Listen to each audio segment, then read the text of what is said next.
जी students, बात करते हैं आपसे यूनिट नंबर 14 की, which is very important unit, hydrocarbons. इसके एक्सरसाइज में मौजूद शॉर्ट क्वेश्चन आंसर्स को हम हल करेंगे। So welcome to GS academy YouTube channel. इसकी एक्सरसाइज में जो है वो टोटल 5 क्वेश्चंस हैं जिनको हम हल करेंगे। जो पहला क्वेश्चन है वो ये है कि give 3 examples of saturated hydrocarbons. तो पीछे आपने पढ़ा भी कुछ ऑर्गेनिक केमिस्ट्री में हाइड्रोकार्बन्स के बारे में, तो मज़ीद एलैबोरेट किया गया हाइड्रोकार्बन्स को इस चैप्टर में। तो हाइड्रोकार्बन्स की 3 एग्जांपल्स जो हैं वो आपने देनी है, लेकिन सैचुरेटेड की हों। तो उसमें सबसे पहले आप मीथेन को याद रखें। सिंपलेस्ट हाइड्रोकार्बन जो है वो याद रखिएगा कि मीथेन होता है, ठीक है।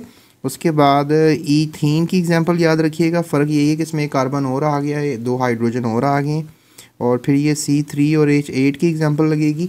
That is methane, ethane and that is propane. और एक और एग्जांपल भी चले मैं आपको बता देता हूँ, चौथी भी, दैट इज़ ब्यूटेन। चलिए एक और बता देता हूँ, that is pentane, hexane, heptane, octane, नोनेन and decane.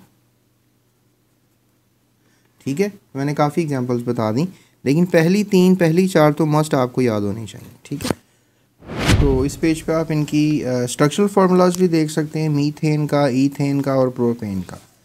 और फिर क्वेश्चन है जी, draw the structure of ethane. 2 carbon 3 hydrogen, the structure of ethane.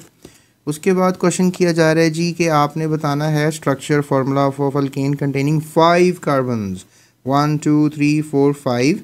3 hydrogen, बाकी 2 हाइड्रोजन। एक कार्बन की 4 वैलेंसी होती है, तो ये आपने याद रखना है, ठीक है। एक कार्बन की 4 वैलेंसियाँ होती हैं, so that is called basically the pentane, ठीक है। उसको आप एन पेंटेन भी कह सकते हैं। एन का मतलब स्ट्रेट चेन, नॉर्मल।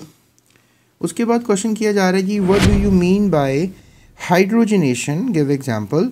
हाइड्रोजनेशन का मतलब ये होता है कि आपके पास एक वेरी वेल अनसैचुरेटेड कंपाउंड है, जैसे कि इथाइन, एसीटाइलिन, उसमें आपने हाइड्रोजन ऐड किया।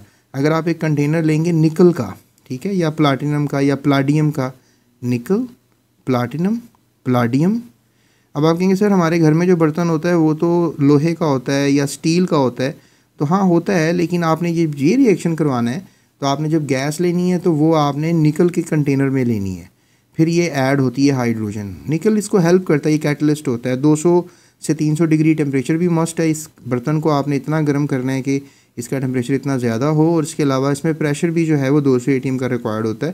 तो इंडस्ट्री वाले ही कर सकते हैं, आप घर में नहीं कर सकते। इंडस्ट्री वाले एक बड़ा सा चैम्बर्स बनाते हैं, उसके अंदर ये रिएक्शन करते हैं, और फिर ये ऑयल को घी बनाने का काम करते हैं। तो अभी फ़िलहाल ये घी बना नहीं है, ये अनसैचुरेटेड से अनसैचुरेटेड ही हुआ है, लेकिन ये लेस अनसैचुरेटेड हुआ है, अल्काइन से अल्कीन बना है।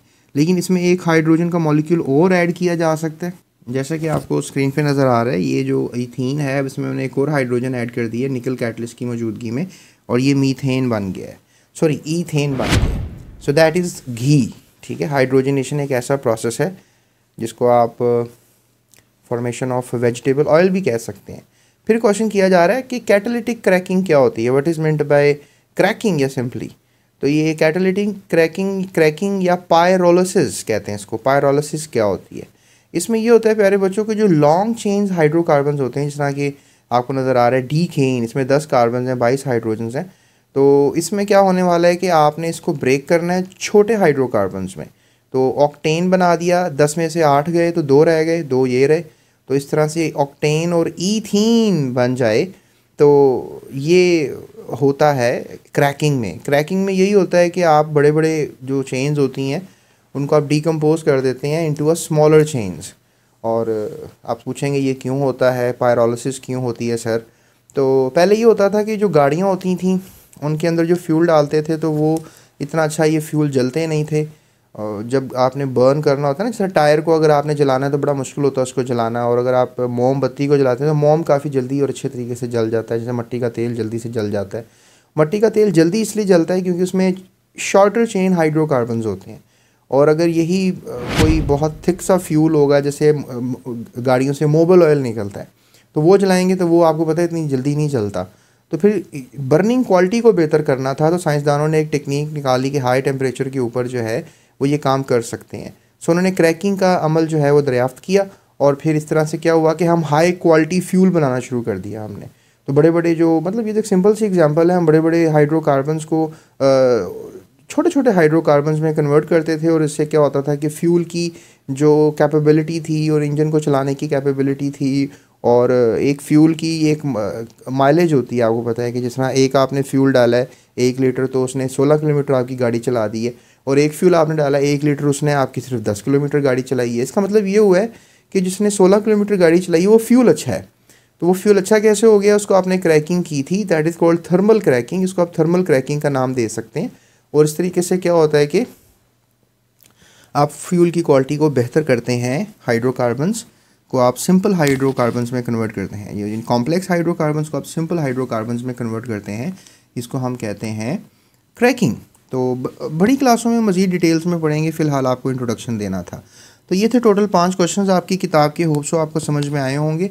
और अगर येस तो अभी सब्सक्राइब करें, और नोट्स के लिए आप डिस्क्रिप्शन में दिए गए नंबर पर रब्ता कर सकते हैं, माइनर सी अमाउंट में आपको नोट्स मिल जाएंगे। इसके अलावा आप अपना ख्याल रख सकते हैं इस चैनल का भी, और अपने दोस्तों के साथ वीडियो को लाजमी शेयर कीजिएगा। So subscribe. Thank you for watching GS Academy.